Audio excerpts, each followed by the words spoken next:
The wedding planning meeting at the Grand Meridian Hotel should have been about my brother Derek's upcoming marriage. Instead, it became another itemized list of my financial failures.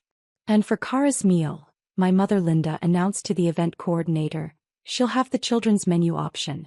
The chicken fingers, I think. I sat at the end of the conference table, laptop open with emails I was pretending to read. At 32, I'd stopped being surprised by my family's casual humiliations, but chicken fingers at my brother's wedding felt like a new low. The coordinator glanced at me with obvious discomfort. Ma'am, the children's menu is typically for guests 12 and under. Kara can't afford the premium dinner option, my mother interrupted, not bothering to lower her voice. She works retail. We're already paying for her bridesmaid dress. The least she can do is choose something economical. I worked retail. That's how my family described my career for the past decade. Technically accurate, I did work in retail. What they failed to mention was that I owned Lux Hospitality Group, a boutique hotel and resort management company I'd built from a single struggling bed and breakfast into a portfolio of 12 luxury properties across the East Coast, including the Grand Meridian Hotel where we were currently sitting, where my brother was getting married in 6 weeks, where my mother was trying to order me chicken fingers to save money at a venue I'd acquired 3 months ago. The children's menu is fine, I said quietly, closing my laptop. Whatever's easiest. Derek's fiancée Melissa looked uncomfortable. Kara, you don't have to.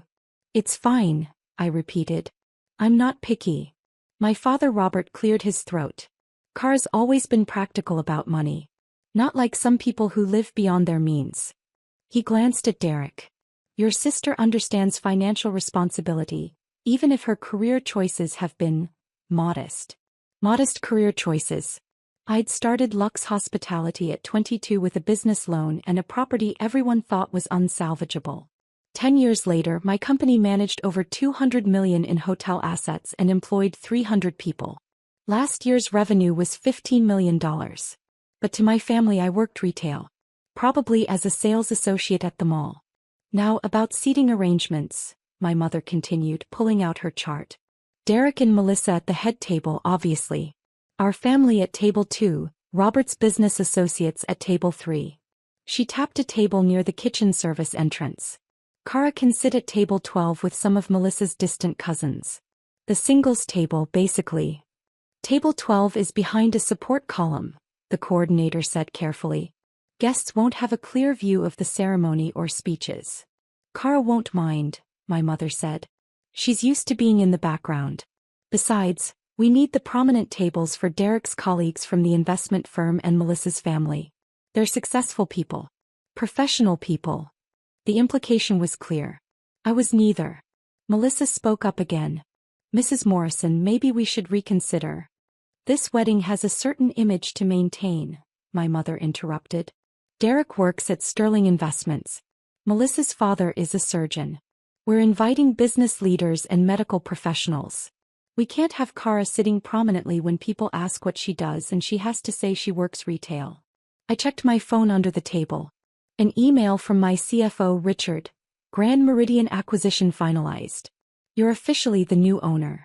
Morrison Wedding Party has requested several contract modifications, waiving venue fee, complimentary upgrades, etc.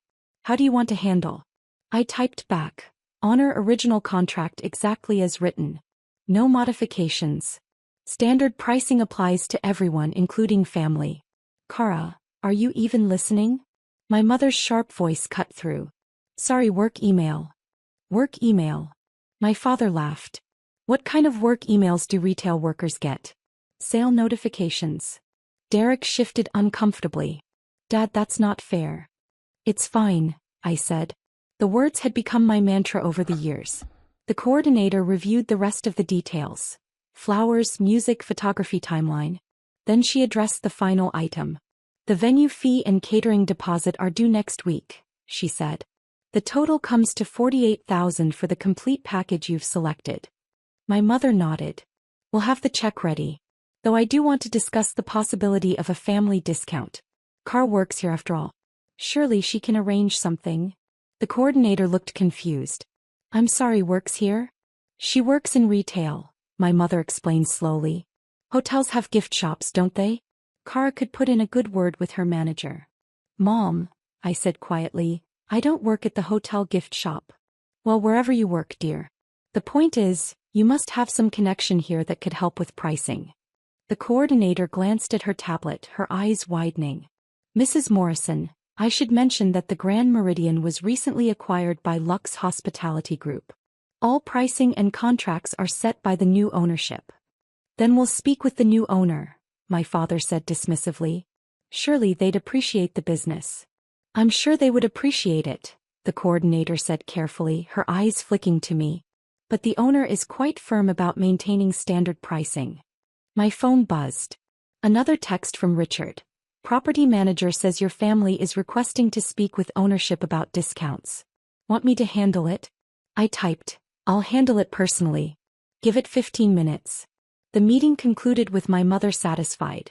Premium meals for important guests, children's menu for me, prominent seating for professionals, background positioning for the retail worker sister. As everyone stood to leave, the hotel owner walked in. Actually, the former hotel owner. Gerald Hendricks had sold the Grand Meridian to my company 3 months ago but had stayed on during transition. He was a kind man in his 60s who'd been thrilled his property was going to someone who understood hospitality. Excuse me, Gerald said, entering with a folder of papers. I apologize for the interruption, but I need Ms. Morrison's signature on the final acquisition documents. My mother looked around, confused. We're the Morrisons. Which one? Miss Kara Morrison, Gerald clarified, walking directly to me. The new owner of the Grand Meridian Hotel. The room fell into stunned silence. My father recovered first. There must be some mistake. No mistake, Gerald said pleasantly, setting papers in front of me. Ms. Morrison's company, Lux Hospitality Group, completed the acquisition of this property last quarter. I'm finishing the transition, but as of next week, she's the sole owner and operator of the Grand Meridian. My mother's face had gone white. Kara, what is he talking about? I own this hotel, I said simply, signing the documents. And 11 others across the East Coast. Lux Hospitality Group is my company. I founded it 10 years ago. Derek sat down heavily. You own. But you work retail. You said you work retail. I do work in retail hospitality, I corrected. Hotel management is part of the retail hospitality industry. You all just assumed I meant I was a sales associate somewhere. The coordinator was trying unsuccessfully to hide her smile. Melissa found her voice first. Kara, you own a hotel management company? 12 properties actually. Well, 13 now. I gestured around the room. The Grand Meridian is my newest acquisition. We purchased it because it fits perfectly with our boutique luxury brand positioning. My father's face had transitioned from white to red. You've owned a company this entire time and never told us? I tried to tell you. Multiple times. I kept my voice calm. At Thanksgiving 3 years ago, I mentioned expanding my hospitality business into new markets. You changed the subject to Derek's promotion. Last Christmas, I brought up acquiring a property in Virginia. Mom interrupted to discuss Derek and Melissa's engagement. At Easter, I started to explain my company's revenue growth, and Dad asked if I'd considered getting a real job yet. Gerald interjected quietly. If I may, Ms. Morrison's company has an exceptional reputation in the industry. Her properties consistently outperform market averages in both guest satisfaction and profitability. When she approached me about acquiring the Grand Meridian, I was honored. Several corporate chains had made offers, but I wanted my hotel to go to someone who would maintain its character. My mother gripped the table. But the chicken fingers. I ordered you chicken fingers because you can't afford the $45 entree? I finished. Mom, I can afford it. Last year, Lux Hospitality Group generated $15 million in revenue. I personally took home about $2 million after expenses. I think I can manage the premium dinner option. The coordinator cleared her throat. Speaking of which, Mrs. Morrison, about the family discount you requested. There is no family discount, I said firmly. The original contract stands. $48,000 for the venue and catering package. Standard pricing applies to everyone, including family members who assume I work at a mall kiosk. Derek looked genuinely distressed. Kara, I'm so sorry. I had no idea. Of course you didn't, I said. You never asked. None of you did. You saw retail hospitality and assumed the worst. You've spent 10 years explaining to people that I work retail with the same apologetic tone you'd use to say I'm unemployed. Melissa touched Derek's arm. We should have asked more questions about your life. Yes, I agreed simply. You should have. My mother had found her voice again weak. Kara, sweetheart, if we'd known about your success. What? You would have treated me differently? Given me the premium meal? Seated me with the important guests instead of behind a support column? I stood up, gathering my laptop. That's exactly the problem, Mom. My worth to this family shouldn't depend on my bank account or job title. I'm Derek's sister. That should have been enough. Gerald had been watching this exchange with discomfort. Ms. Morrison, I can return later for those signatures. No, it's fine. We're done here. I signed the final documents. Gerald, thank you for making this transition so smooth. I'm excited about what we can do with the Grand Meridian. The pleasure is mine. And if I may say, your family should be very proud of you. They will be, my father said quickly, his tone shifting to something approaching respect. We are proud. We just didn't understand the scope of Kara's enterprise. My enterprise that you thought was working a mall retail job, I said. But sure, Dad. Now that you know the scope, you're proud. The coordinator spoke up hesitantly. Ms. Morrison, about the wedding contract. Should I prepare any modifications? No modifications, I said clearly. The Morrison wedding will proceed exactly as contracted. $48,000 for venue and catering. No discounts, no upgrades, no special treatment. They wanted to rent the Grand Meridian for their important professional wedding, and that's exactly what they'll get. Standard client treatment. My mother looked panicked. Kara, surely we can discuss. There's nothing to discuss, Mom. You negotiated a contract with the previous owner. That contract is valid and will be honored. You'll get exactly what you paid for. A beautiful venue, excellent service, and meals that correspond to what you ordered. Including my chicken fingers. Derek stood up. Kara, please. Let's talk about this. There's nothing to talk about, Derek. Enjoy your wedding. It'll be beautiful. The Grand Meridian is an exceptional venue, which is exactly why I acquired it. I picked up my laptop bag. Now if you'll excuse me, I have a transition meeting with the property management team. I walked toward the door, then paused. Oh, and Mom? About the seating arrangements. I'll stay at table 12 behind the support column. I wouldn't want to disrupt your careful planning by sitting with the successful professional people. Might be awkward when they ask what I do and I have to say I own the building they're standing in. The wedding day arrived 6 weeks later. True to my word, I'd made no modifications to the contract. The Grand Meridian looked spectacular. My team had implemented upgrades across the property. Derek and Melissa were getting married at one of the most prestigious boutique hotels on the East Coast, completely unaware their venue was now worth 30% more than when they'd booked it. I wore a simple navy dress and sat at table 12 behind the support column. The chicken fingers arrived as ordered. Perfectly prepared because my culinary team didn't do anything halfway, even for children's menu items. From my partially obstructed view, I watched Derek and Melissa exchange vows. They looked happy. I was genuinely glad for them. During the reception, guests circulated. Several of Derek's colleagues from Sterling Investments stopped by table 12, looking uncomfortable. You're Kara Morrison? One asked. From Lux Hospitality Group? That's right. I heard you just acquired the Grand Meridian. This property is spectacular. We've been looking at hospitality investments for our portfolio. Would you be open to a conversation about partnership opportunities? Possibly. Have your people contact my CFO. I handed him a business card. After he left, another colleague appeared. Then another.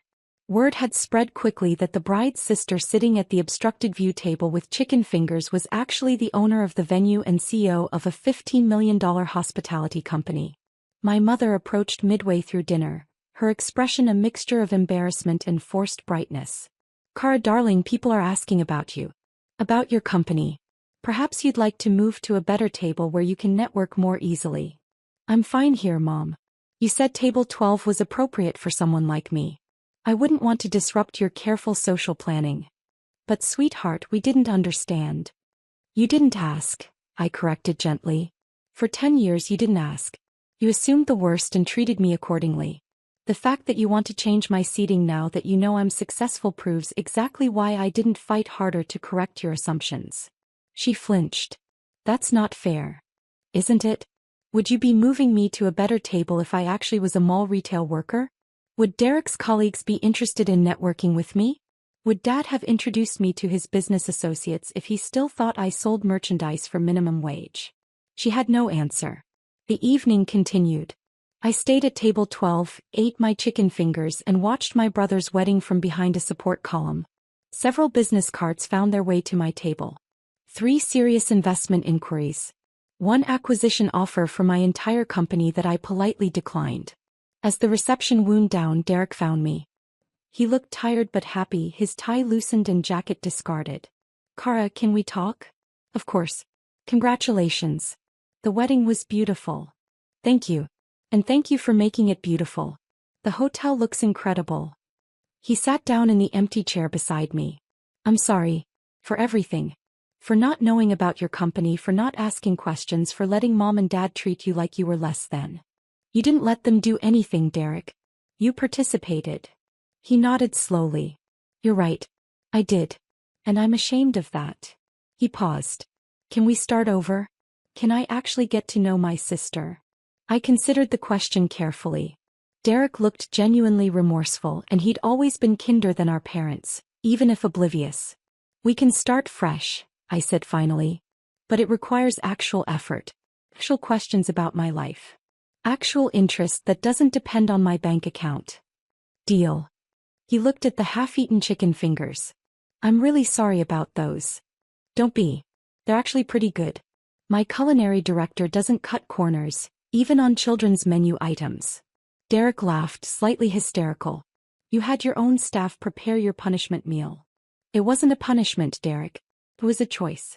Mom's choice to order me chicken fingers because she thought I couldn't afford better. My choice to accept them because I didn't need to prove anything. I smiled. Though I admit, there's something satisfying about eating a $7 meal at a venue I own while my family's $48,000 bill sits in accounts receivable. You're really not giving us a discount? Not a penny. You negotiated a contract based on who you thought I was. You get to honor that contract based on who I actually am. He absorbed this, then nodded. Fair enough. We deserve that. As Derek returned to his bride, I looked around the Grand Meridian, my newest property, the venue I'd transformed in 6 weeks, the hotel where my family was celebrating while I ate chicken fingers behind a column. They'd given me the children's menu because they thought I couldn't afford better. They'd seated me far from important guests because they assumed I wasn't one. They'd been catastrophically wrong. And now they knew it. But the real satisfaction wasn't in their embarrassment or belated recognition. It was in knowing I'd built something remarkable while they weren't paying attention. That I'd succeeded despite their low expectations, not because of their support. They could see me now, finally, clearly, completely. But I'd been here all along, building an empire they'd dismissed as retail work, proving worth that had never required their validation. Though watching them scramble to understand what they'd missed, that was deeply, profoundly satisfying.